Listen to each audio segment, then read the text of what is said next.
Hello விவஸ், அனைவருக்கும் எங்கள் தமிழ் மற்றும் மலையாள புத்தாண்டு நல்வாழ்த்துக்கள். எங்களோட சேனலை சப்ஸ்கிரைப் பண்ணுங்கள்.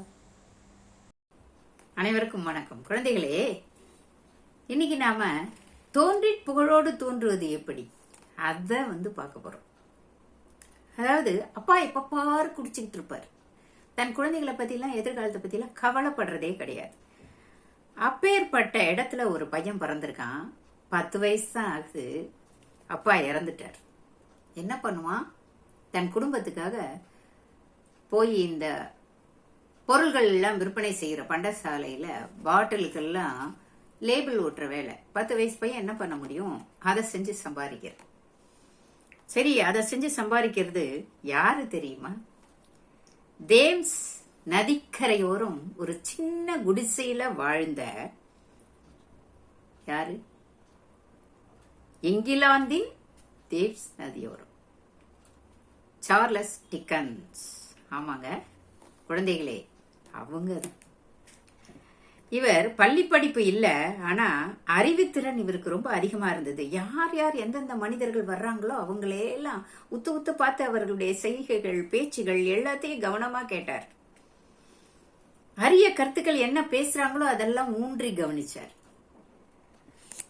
வழக்கறிஞர் அலுவலகம் இருக்கு இல்லையா, அங்க போனார் வேலைக்கு. எப்படி தெரியுமா? சுருக்கெழுத்து, ஷார்ட் ஹேண்ட் சொல்லுவோம் இல்லையா, அந்த சுருக்கெழுத்தை கத்துக்கிட்டு அங்க அப்பெல்லாம் அதுலதான் சீக்கிரம் பயிற்சி கொடுப்பாங்க, நோட்ஸ் எழுதுறதெல்லாம். அதுல சேர்ந்தார்.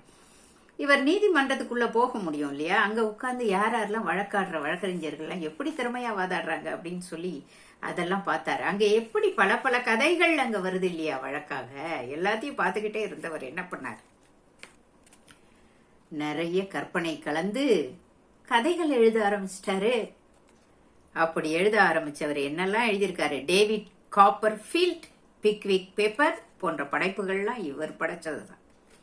இதெல்லாம் ஏழைகளோட துயரம், பணக்காரர்களின் ஆணவம், இதெல்லாம் பாத்தீங்கன்னா அவர் ரொம்ப அழகா சிரிக்க சிரிக்க எழுதியிருப்பாரு. நடிப்பு திறமை வேற இருந்தது அவர்கிட்ட.